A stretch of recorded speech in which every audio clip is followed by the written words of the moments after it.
Do you want to know what it's like to live in Utah if you're not Mormon? Then stick around because we're going to discuss that right now. Before we jump into those things though, welcome to the channel. If you're new here, I want to welcome you. If you're not, welcome back. My name's Cody. I'm a Utah-based realtor. I was born and raised here in Utah, and I work as a real estate agent all along the Wasatch Front. And I have so many people reaching out to me moving here to Utah. They want to know what it's like to work, eat, sleep, live, and play here along the Wasatch Front. If you're thinking about making that move here, make sure to reach out to me as well. I would love to help you with your transition. My information is here on the screen.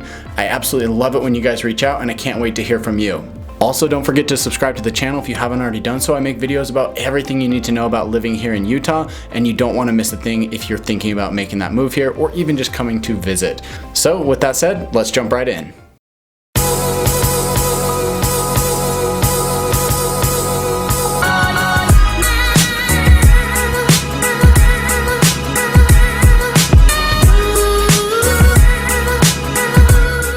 You know, this is a question that I get all the time. When you guys reach out to me asking, hey, what's it like to actually live there in Utah? This is a question that almost always inevitably comes up and you want to know about. I've been a little bit hesitant to make a video on this topic just because it can be a little bit touchy. You know, there's certain things like religion or politics that honestly I just try not to get involved with because everybody's got a different opinion and it never seems to be a positive conversation in the end. So I've been a little bit hesitant to make a video about it, but I knew that you guys needed answers and I knew that you guys wanted to know about it, so here we are. Now, the other reason that I've also been a little bit hesitant to make videos about this is because as my job as a real estate agent, I have to be unbiased in the way that I help people buy or sell real estate, right? I can't steer them towards a neighborhood or towards a house or a community or even away from that house or community just because of things based like religion, demographics, politics, whatever. I just have to give you an unbiased opinion about that neighborhood and let you make the decision. So that's one of the other things that I've been a little bit hesitant about is I just don't want to step on any toes. I don't want to do anything unethical. I just want to stay within the lines here because I absolutely love what I do and I don't want to risk losing my license or, you know, getting any bad marks against me, if you will. So that's been one of the other reasons. But like I said, I knew you guys needed answers. And so I want to make a few disclaimers before we jump into this and just give you a couple facts first. And then I'm going to give you my perspective on the situation, what it's like to actually live here and grow up and just be in this community day to day. So my first disclaimer to you is that I was born into an LDS family. Half of my family is LDS and half of my family is not. I've seen both sides of it growing up. I did go to church growing up, and by the time I was about 16 years old, I just decided, look, this isn't for me anymore. This isn't something that I want to be a part of. There were some things that I just disagreed with, and it just wasn't a part of my life anymore. So since I was 16 years old, I really haven't been back to church or had any involvement at all with the LDS church. So I've really seen both sides of it. I've seen what it's like to grow up in the church. I've seen what it's like to go to church and be a part of that. And then also the flip side to, you know, basically be totally separated from it as well. With the fact that half my family is Mormon and half my family is not, I've also seen both sides of it from every perspective. I think I have a pretty good idea of what it's like to be in this area and be a part of the church or not be a part of the church. Also, I should note that if you make that move here to Utah or you visit here, people are going to say the church, and by that, they mean the Mormon church. It's just become so commonplace here to use that term that it's kind of become a habit for me as well. All right, so I think I've made the proper disclaimers for this. Take this information as you will and make your own decision based off of it. Let's get into the meat and potatoes. First, I want to start off with some facts about the Mormon church. And then, like I said, I'm going to share my perspective about what it's like to actually grow up here and some things that maybe you should be concerned about if you're thinking about making that move here and you're not part of the LDS religion. In doing some research around this topic and looking for facts about what the numbers actually say, I actually came across a great article that was done by the Salt Lake Tribune just a couple of years ago in December of 2018. It gives an amazing perspective about what it's like to live here in Utah, and whether or not you're a member of the church, it doesn't really matter. It actually touches on both sides and, in my opinion, actually has a pretty unbiased view about what you need to know if that's something you're concerned about. I'm going to drop a link to the article down in the description box below. After you finish this video, make sure to go check it out. I'm going to touch on some of the points here in the video, but I do think it would be worthwhile for you to read this entire article just to see what other people are saying about what it's like to live here. All right, so jumping into some of the numbers, the LDS Church right now reports that 2.1 million people in Utah are members of the church. They state that 49% of the population in Salt Lake County is a member of the church, which is roughly 560,000 out of the 1.14 million that actually live here in the state. Utah County is one of the most populous LDS regions, sitting at 82%. Davis County sits at roughly 65%, Weber County at just over 50%, and Summit County, where Park City is located, at roughly 28%. Now, I do need to mention this, that you might be looking at these numbers and thinking, wow, those seem really, really high. And yes, they are, but you have to keep in mind that not all of those members that they're reporting are actually active. The church is reporting numbers for people who are a part of their records, but that doesn't mean that everybody's actually active. Looking at the article here on my phone, it actually says now independent demographer Matt Martinich says that roughly 40% of LDS people in the United States are actually active, and only about 50% of Salt Lake County members go to church. That's roughly 24% of the county's population. So when you look at this, I think that's actually pretty close and accurate. You know, there's a lot of people who are members of the church, but are not actually active in going to the church every single week or even following a lot of the guidelines that they teach.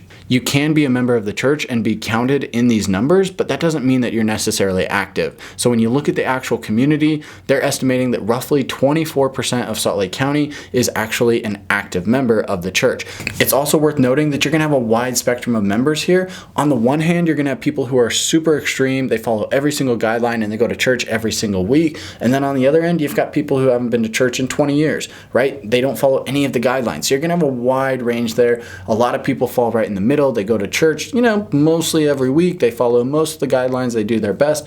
And, you've got a lot of people right there in the middle. And so I think it's important to keep that in mind, because you're going to see people on both ends and a lot of people in the middle. And I think that will kind of influence how you perceive the community as a whole. So just keep that in mind as you, kind of do research on this. And if you make the move to the area, just remember, not everybody is extreme hardcore. Not everybody is active. So we just talked about Salt Lake County having roughly 24% of members who are active. I would believe that in Utah County and Davis County, which sit to the south and the north of Salt Lake County, I believe those would probably be a little bit more active just from my perspective. So let's say that it's roughly 60% of members who are active, right? So let's look at Utah County, for instance. If you've got 80% of the population who is reported to be LDS, but only, let's say, 60% of those actually attend church and are active, that puts you at roughly 50% of the county who are actually active members of the church. So you're still at one half there, but it could actually be in the minority of people who are strictly active and go to church every week. In Salt Lake County, Davis County, and Weber County, even Summit County, where Park City's at, it could be even a lot less. So now that we've talked about some of the numbers, I want to talk about some other things that you need to know about the LDS church just in general, right?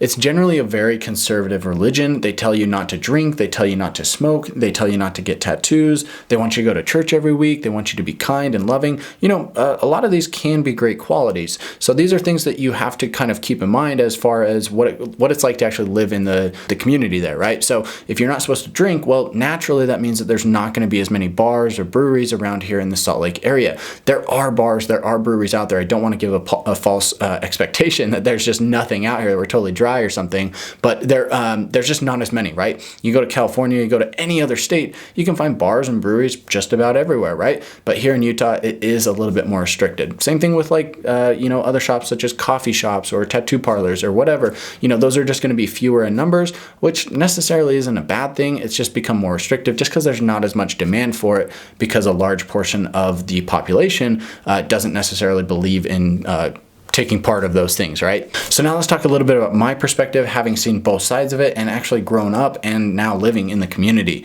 For me, I think that for adults, it's really kind of a non-issue. I don't think it's something you really need to worry about. If you're living in Salt Lake County and you've got a minority population who are actually members of the church, and probably only roughly 24% of those members are actually active, that's only 1 in 4 members that is going to be, LDS. So I don't think it's something that you really need to worry about. There's a lot of other countries and even states and even cities where populations of a certain, religion or a demographic or a political party or whatever, those numbers are going to be much higher in a lot of other cities as well. So it could be comparable to something like that.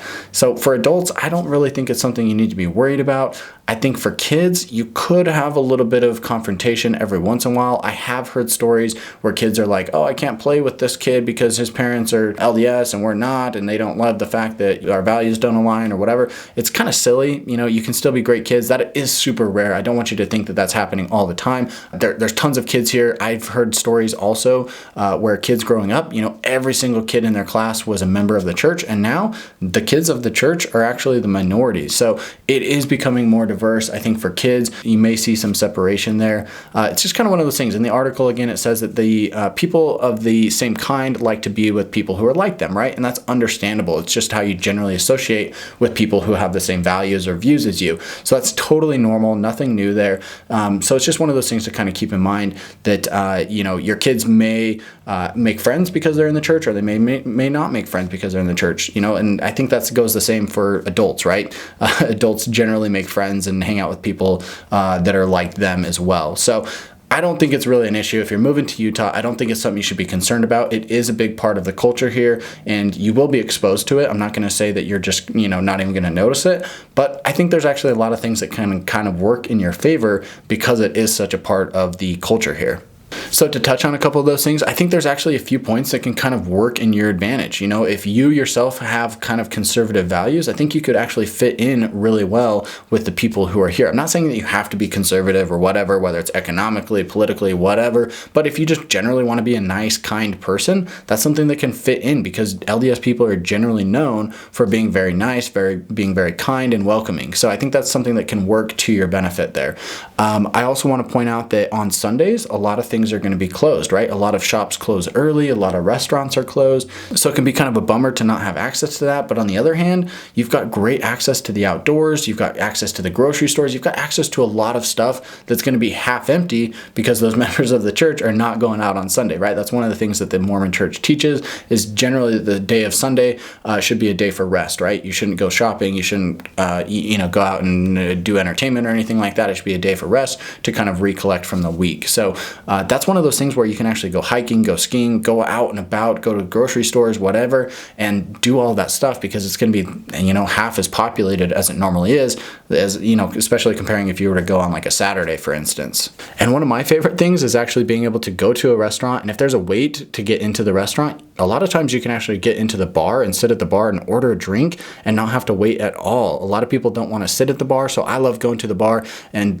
ordering a drink and just being able to get right in just because there's less people who want to sit there. So there's a lot of things that can actually work in your favor. It just depends on how you look at it. So with that being said, guys, I think we covered just about everything. I gave you all the disclaimers that you need to take this information and absorb it and really make that decision for you if it's going to be an issue or not an issue. I don't think it's really something that you need to be concerned about. If it is, I would consider moving to Salt Lake County or maybe even Summit County where the populations are just generally lower, but don't be afraid to move to Utah County, Saratoga Springs, Provo, Lehigh, a lot of those areas. Like I said, the amount of people who are actually active is going to be much lower than you think or that you've heard. So just keep in mind that the area is growing as well. There's a lot of diversity coming into the state, a lot of people moving in from all different countries and just backgrounds in general. So it's going to become more and more diverse over time. And I think it's something that, as each day goes on, if you're watching this in 5 years, you really don't need to worry about it. It's not going to be something that affects you that much.